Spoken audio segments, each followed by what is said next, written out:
Samantha, how long are you going to take? What time are you coming home? What are you doing with Cindy?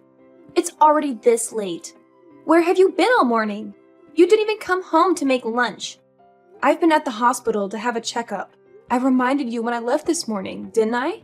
And I think I told you that I would have this checkup a week ago when I made the appointment. I mentioned that I wouldn't be able to prepare lunch for you.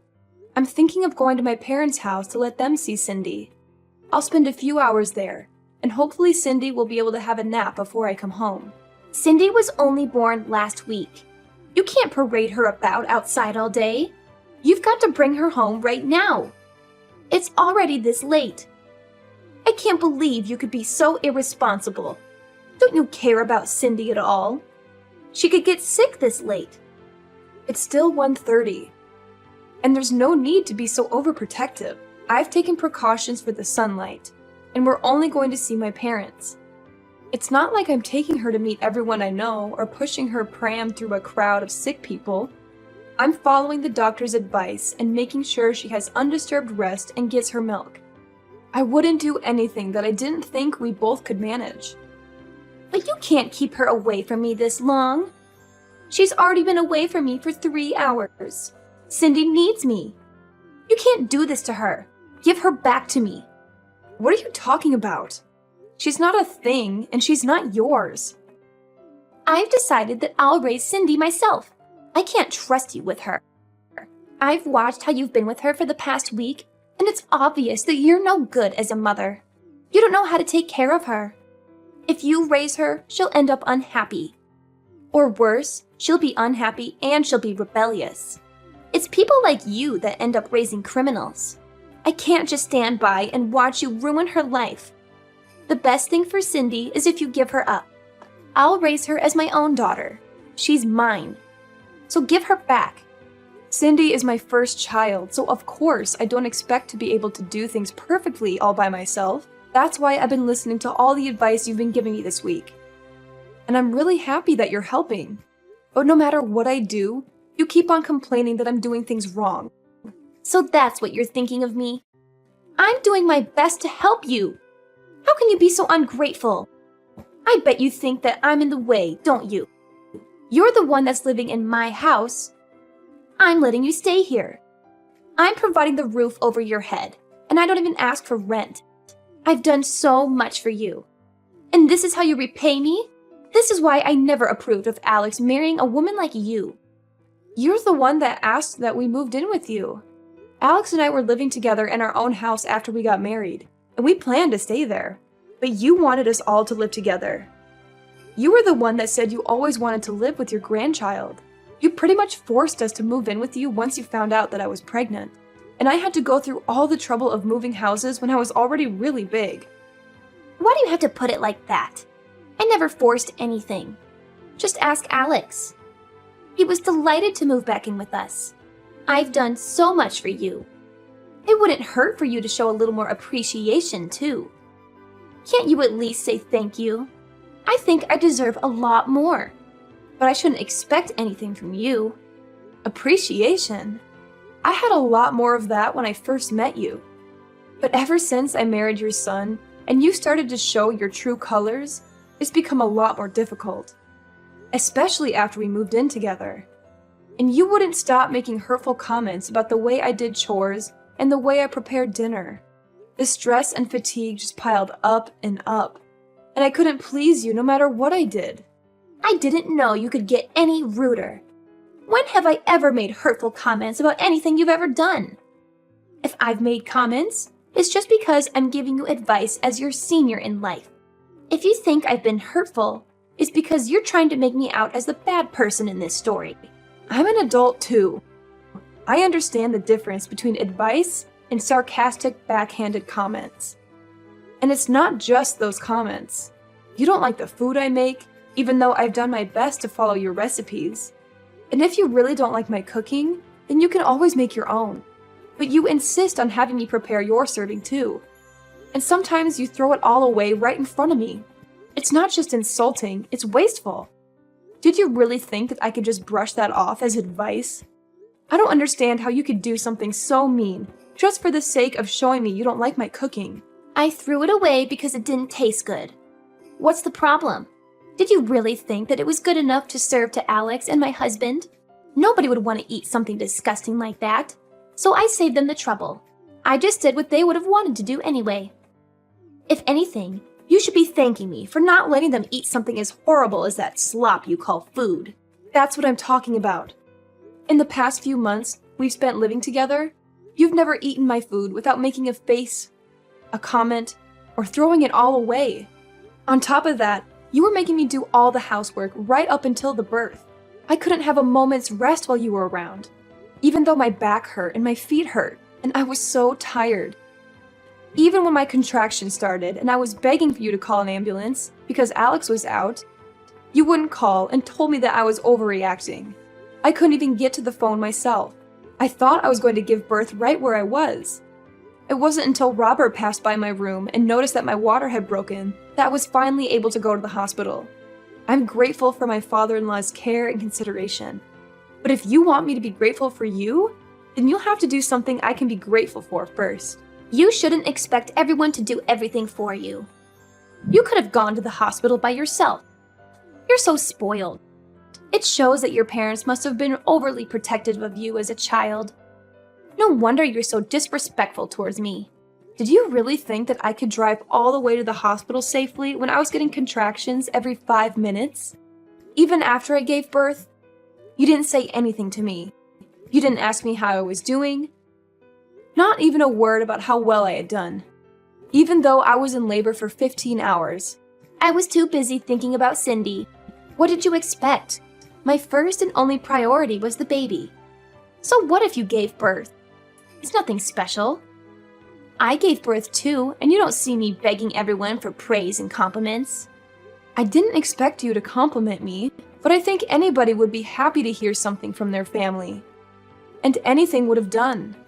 And I'd like to remind you that I was only discharged from the hospital a week ago. I've been waking up over and over in the middle of the night to feed Cindy. I haven't had any sleep at all this past week. I'm still trying to get used to a lot of new things.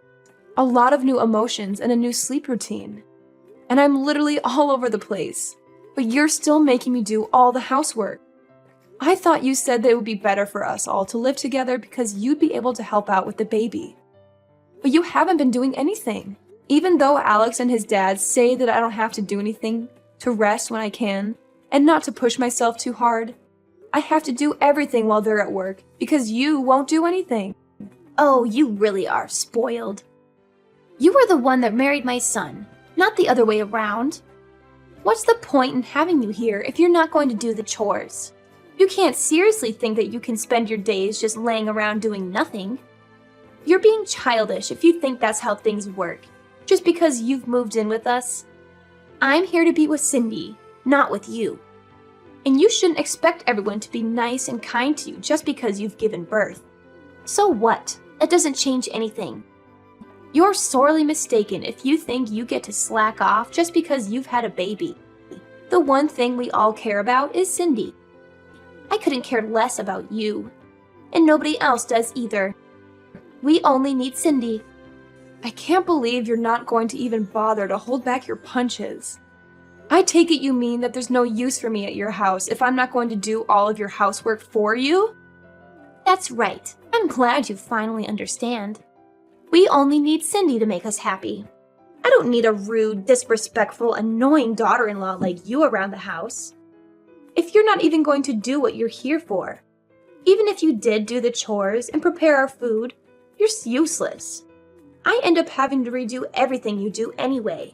You are just wasting my time, and having you here is a waste of space, too. So we don't need you here. So you think I'm rude and useless? All right. What? Am I wrong? I don't think I said anything you couldn't understand. I made it quite clear. We don't need you in this house. To be honest, I'd prefer if you'd leave as soon as possible and never come back. You don't have to worry about Cindy. She'll be in good hands. We'll raise her without you. I think that's best for her as well. She doesn't need a useless woman like you as her mother. I just want to check if you want me to leave. Then that means you don't want to live with me, doesn't it? How many times do I have to tell you? I don't want to live with you, and I want you out of my house. Do you understand? Yes, I do. I understood that perfectly. Then I won't be coming back. I'll be staying at my parents' house. They've got a spare room that I can use, so there's no reason for me to return today. I'll go and get my things another day. Will that make you happy? Of course. Do whatever you want. You're an adult. I don't care where you stay, as long as it's not in my house. Nobody in this house is waiting for you to return anyway. I'll have Alex go and collect Cindy from you when he gets home from work.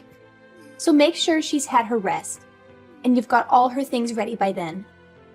I'll let you spend these last few hours with her, at least. You're not going to come back to this house, so this will be the last time you ever see her. I'm glad you finally come to your senses. You're not fit to be a mother. I understood the part about not coming back to stay in your house. But you're wrong about one thing. I am not handing my daughter over to you. Cindy is staying with me. I'm her mother. What are you talking about?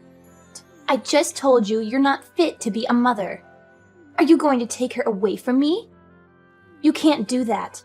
She needs me. Oh, you think that I'm not fit to be a mother because I need support to raise her? And because I can't handle all of the housework on just 1 hour of sleep a night? You expect the impossible from me. You're saying that I'm taking her away from you, but you're not her mother. She was never yours to begin with. She's my granddaughter. That makes her mine. I don't think that your way of thinking that she belongs to you is very healthy for Cindy. I don't think that raising her in an environment where you think that you can treat me however you like is good for her either. Alex and Robert have both lost their patience with the way you've been treating me. I know that the both of them have done their best to talk with you privately and get you to change your attitude, but it still hasn't changed after months. And if it's only going to get worse now that Cindy's born, I'd rather not live with you either. Your own son and husband have given up on getting you to change your ways, so there's no way I can keep hoping. Robert as well? You're lying. I remember him mentioning something about you, but I forgot what he said. It didn't seem very important. But I know they all hate you. Nobody wants you to stay in our house. And we're all happy that you finally have given birth so we can get rid of you. And keep Cindy. Who's they? Do you mean Alex and Robert? Because I know Alex loves me. And Robert is a wonderful father-in-law. And even if they did actually hate me, I think they'd be more mature about it. You've been far from mature these past few months. You've been passive-aggressive and childish at best. All you've done is bully me and make me feel bad about myself. I've had enough. We've all had enough of your behavior. If you're not going to fix it, then there's no point in sticking around and waiting for you to change. I'm not returning to your house, and if you won't reflect on your actions, I won't let you meet Cindy. You won't let me see Cindy? That's ridiculous. You can't do that. You can't keep her away from me. You have no right to do that. I'm not going to listen to a woman that can't even raise a child properly. You don't have to come back. But I'm not letting you keep Cindy. Give her back right now. Cindy will be happier that way. And you'll thank me one day when you realize that she belongs with us, not you. Don't be so selfish and give her up. I'm sorry, but who's we? Alex, Robert, and I. The three of us will raise her without you. I know that we can make Cindy 1,000,000 times happier if you're not around to ruin her life. She doesn't need a failure of a mother like you. You should give her back to me for her sake. Robert's actually with me right now. Alex will be here soon too. He's already asked his manager for the rest of the day off after he's finished in his meeting. The truth is, it wasn't a hospital appointment I had this morning. I'm sorry I had to lie. But you wouldn't let me leave the house until I said that I would be going to the hospital. What? Then where were you? What were you doing? I was being honest when I told you I would be going to my parents' house, but I was somewhere else this morning. I went to have a viewing of a house with Robert to get his opinion. You went to see a house? But why would you do that? I didn't tell you to leave my house until an hour ago. And why would you need my husband's opinion? Alex and I have decided that we're going to move out. And when we told Robert, he was very interested in the idea too. Maybe you should ask him for the details when he returns home tonight, since I won't be coming back ever. But why would Robert be interested in looking at a new home? Alex and I have been thinking about moving back out ever since we first moved in with you, and you started to bully me. We've both hit our limits, and we can't take it anymore. It's too stressful being with you all day, every day, and he doesn't complain. But I know it's tough on Alex when I vent after he's had a long day at work. It's been hard for the both of us. The only reason why we didn't move out earlier is because it was a strain on my body to move our stuff to your house in the first place. And we didn't want to go through that again. Hit your limits? Stressful? What's that supposed to mean? You're just exaggerating. How pathetic. All I'm doing is showing you how to do things properly. Alex has had enough of your behavior too. He can't stand the way you speak to me. And he knows that you've been throwing away the food I make as well. He knows about how you follow me around when I do the laundry and the washing up, nitpicking at every single thing. He promised me that we would make preparations so that we can move out as soon as the baby was born. And he kept that promise. He found a few places that were open for viewing, and cut the choices down to 2 places so I wouldn't have to go back and forth. When we spoke to Robert, he offered to pay half the deposit, saying that he wanted to come with us. Excuse me? Robert wants to move out? Well, he was obviously including me when he said that. He meant that he wanted to move in with us and move away from you. Apparently, he's had enough of your attitude as well. And since you won't change, no matter how many times he's spoken to you, he's decided to leave you. He's telling me that he left the divorce papers on the table in the living room. Have you seen them? He says he's already signed them, so you just have to sign your side and leave them there. He'll have them filed tomorrow. I found them, but I don't understand. Why would he want to divorce me? I haven't done anything to deserve this. Give your phone to him. I want to speak to my husband. He's with you, isn't he? Let me talk to him. I can't trust a word you say. Why would I lie? Those papers have already been signed, haven't they? I wouldn't fake his signature just to trick you. Robert says that he'll talk to you when he gets home, but that he's already made his feelings clear in past conversations. You just haven't been listening to him properly. Anyway, we're busy getting our new home ready. Could you wait until later? I don't understand why Robert and Alex have to move away too. I only said that you don't need to come home. What about me? What am I supposed to do? They can't leave me here by myself. Robert says that he'll give you that house in the divorce. He has no need for it if he's moving in with us, and he doesn't want you causing us trouble just because you can't find a new home for yourself. You're lucky he's being so generous. Alex and I have no intention of living with you ever again. And of course, we're not going to give you our daughter. Robert's decided he wants a divorce and that he doesn't want to live with you anymore. I think that explains everything you want to know. What about me? I'm going to live here all by myself? You're not making any sense. Why can't I come with you? Weren't you listening to what I said? We've told you over and over that the way you've been treating me is unacceptable. We wouldn't have had to do this if you had fixed up your attitude and stopped behaving so immaturely. If you listened to your own husband's warnings and your son asking you to stop treating me so horribly, we would have never decided to move out. We would still be living with you and you would still be able to spend time with your loved ones. But unfortunately, you haven't shown any signs of changing or even feeling bad about what you've done. You deny all responsibility, and we've had enough. Because of your selfishness, you'll have to spend the rest of your life all alone. What about Alex? What does he think? He can't be serious about leaving his own mother all alone. I raised him. He's better than that. He would never abandon me like this.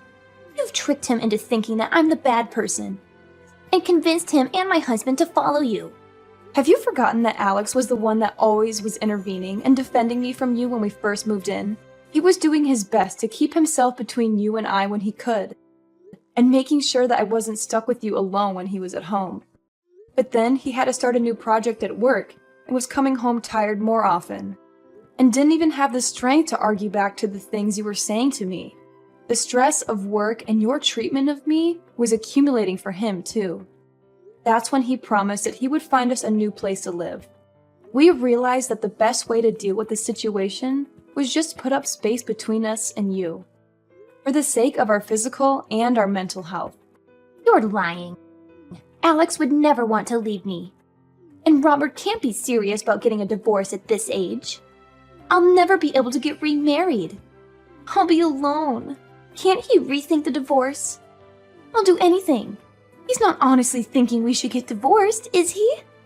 You'll have to talk to Robert directly about that, though he says that there's nothing more to say. And we've already chosen a new home that has enough room for the three of us and Cindy. Robert is welcome to live with us, but there's no room here for you. Moreover, Robert's actually put a lot of money into this house for us. He's been very considerate since Alex and I had to pay a lot for the hospital bills last week. We don't plan on telling you where our new address is either. But I'll never be able to see Cindy ever again. Are you honestly going to separate us? I'm not going to let you see her. You'll have to show that you can change first. I don't know if you can, but if you want to see her, you'll have to. I don't plan on meeting you until then either. I'm sure you don't care whether you see me again or not, but I just wanted to make it clear that this is what happens when you treat someone as though they're inferior to you. You end up alone. What did I do to deserve this? Why is everyone leaving me behind? They're telling me that I have to spend the rest of my life, my elderly years, all alone? That's too much. You don't have to go this far. I thought I would be able to spend the last 20 years of my life taking care of my grandchild. I wanted to have peace and quiet and not worry about any of the chores or worry about money. This isn't what I wanted. I was dreaming of my life as a grandmother. But now I'll have to get a job. I have to do everything myself. I won't be able to see my family. That's not fair. Really? I guess you hope that I would be the person to take care of all the chores and plan to live off your husband's saving and pension, all without lifting a finger yourself. But you ended up breaking that dream with your own hands. You should have been more respectful towards the people around you if you wanted them to love and take care of you. I'm tired of you complaining about every little thing I do, but now you'll have to do everything yourself, and you won't be able to see your family ever again. That's the price you've paid. You'll have to accept it. Fine, I understand. I made a mistake. I shouldn't have been so nagging. I'll do my best to get on with you from now on. I'll change the way I've been acting towards you. So please don't move out. It's too late for that.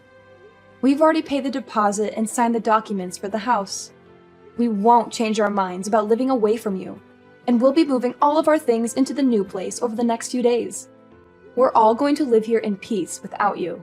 Robert will be returning to your house this evening to pack up our essentials, so you should have a good long talk with him then. He'll be staying there until all of our things have been moved. But he's quite adamant about having the divorce, so I suggest you forget about talking him out of it, and talk about how you can make an effort to change your behavior. That way, you might have a chance to meet Cindy in the future. Samantha, I'm sorry. Let's all live together. I don't want to be alone. I think we might have gotten off to a bad start, but I'll change. I'll do whatever it takes. I'm sure you'll come to understand why I was so harsh towards you. It was for your sake. But I won't do that anymore. Just let me see Cindy. I find it hard to believe that you'll change when you're still making excuses. You can't even apologize properly. It's too late after all. You can't change. Besides, you were saying yourself that you don't want to live with me, remember? I confirmed over and over. And you said that you wanted me to leave. Well, I don't want to live with you either.